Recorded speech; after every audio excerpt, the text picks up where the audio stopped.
Nellore rural నియోజకవర్గం 35వ division నీలగిరి సంఘంలో 38 లక్షల రూపాయలతో సీసీ డ్రైన్లకు శంకుస్థాపన చేశారు రూరల్ ఎమ్మెల్యే కోటంరెడ్డి శ్రీధర్రెడ్డి.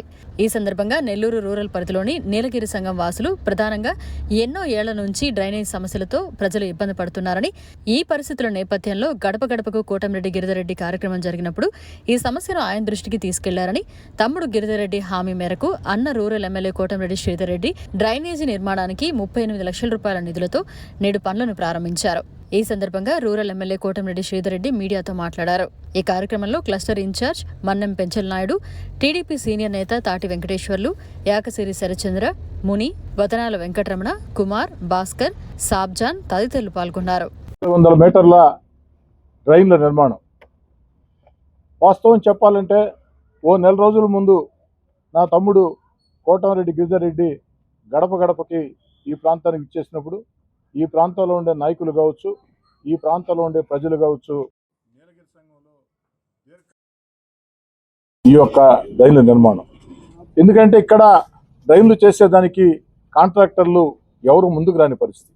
చిన్న చిన్న వీధులు, కష్టసాధ్యమైనటువంటి పని. దాంతో గతంలో అనేక ప్రయత్నాలు చేసిన కాంట్రాక్టర్లు ముందుకు రాని పరిస్థితి. కానీ గడప గడపకి కోటంరెడ్డి గిరిధర్రెడ్డి కార్యక్రమంలో భాగంగా గిరి మాట ఇచ్చాడు.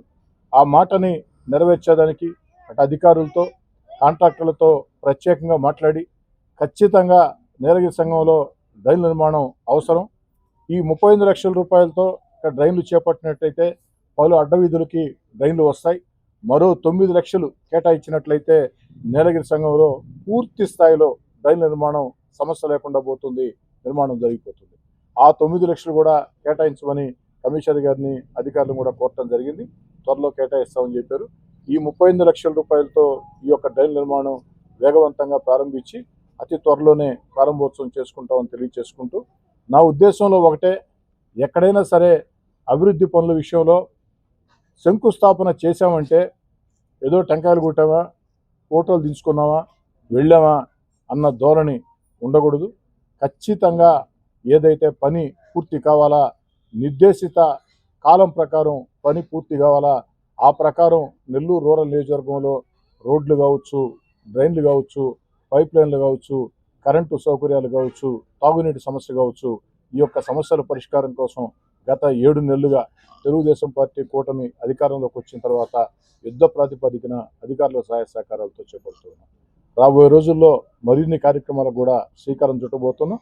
నెల్లూరు రూరల్ నియోజకవర్గం అభివృద్ధి కార్యక్రమాల విషయంలో రాష్ట్రానికి ఒక ఆదర్శం కావాలా అన్నది నా ఉద్దేశం.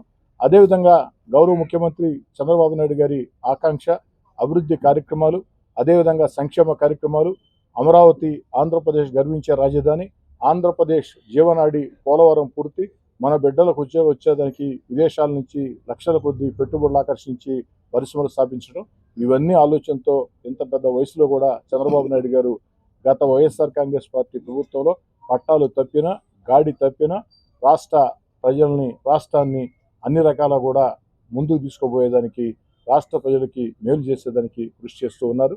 గత వైఎస్ఆర్ కాంగ్రెస్ పార్టీ ప్రభుత్వంలో ఆనాడు వైఎస్ఆర్ కాంగ్రెస్ పార్టీ అరాచక విధానాలతో, అస్తవ్యస్త విధానాలతో, అనాలోచిత విధానాలతో రాష్ట్రం ఆర్థికంగా దివాలా తీసింది. ఆర్థికంగా దివాలా తీసిన చంద్రబాబు నాయుడు గారు ఒక పక్క సంక్షేమం, అభివృద్ధి ఈ రెండు కూడా దృష్టి పెడుతూ మరోపక్క ఎన్నికల్లో ఇచ్చిన హామీల్ని ఒక్కొక్కటి నెరవేరుస్తూ వస్తున్నారు. అతి త్వరలో హామీలన్నీ కూడా ప్రారంభమవుతాయి. కొన్ని ఇప్పటికే ప్రారంభమని తెలియజేసుకుంటూ, నీలగిరి సంఘం వాసులకు కూడా నేను మనవి చేసేది ఒకటే, అభివృద్ధి కార్యక్రమాల విషయంలో ఎక్కడా కూడా రాజకీయ జోక్యం లేకుండా, ఆ పార్టీ ఈ పార్టీ తేడా లేకుండా ఎన్నికలు అయిపోయినాయి. ఎన్నికల వేళ మాత్రమే పార్టీ అజెండాలు. ఎన్నికలు పూర్తయిన వేళ ఈ యొక్క సమయంలో ఎక్కడికక్కడ అభివృద్ధి కార్యక్రమాలు చేపట్టుకోవాల్సిన అవసరం ఉంది. నీలగిరి సంఘంతో మొట్టమొదటి నుంచి కూడా నీలగిరి సంఘం అరుంతిపాళెంతో నాకు ప్రత్యేకమైనటువంటి అనుబంధం ఉంది. ఆ అనుబంధంతో నీలగిరి సంఘాన్ని, అరుంతిపాళెన్ని ప్రత్యేకంగానే చూస్తానని, ప్రత్యేకంగానే ప్రేమిస్తానని చెప్పని మాట ఇస్తూ, ఈ 38 లక్షల రూపాయల పనులకి సంబంధిత కాంట్రాక్టర్కి ప్రజలందరూ సహకరించాలి. మళ్ళీ చెప్తున్నా, స్థానిక ప్రజలు ఆ కాంట్రాక్టర్కి సహకరించినట్లయితే, వ్యక్తిగత పంతాలకి, భేదాలకి పోయినట్లయితే నీలగిరి సంఘంలో ఎప్పటికీ డ్రైన్ల నిర్మాణం ఇక సాధ్యం కాదు. దాన్ని దృష్టిలో ఉంచుకొని నీలగిరి సంఘం వాసులందరూ మన భవిష్యత్తు కోసం, మన బిడ్డల భవిష్యత్తు కోసం ఈరోజు ఈ డ్రైన్ల నిర్మాణానికి పూర్తి స్థాయిలో అధికారులకి అటు కాంట్రాక్టర్కి సహకరించాలని చెప్పని కోరుతున్నాను. మరిన్ని అప్డేట్స్ కోసం మన HN9 టీవీ ఛానల్ని సబ్స్క్రైబ్ చేసుకోండి.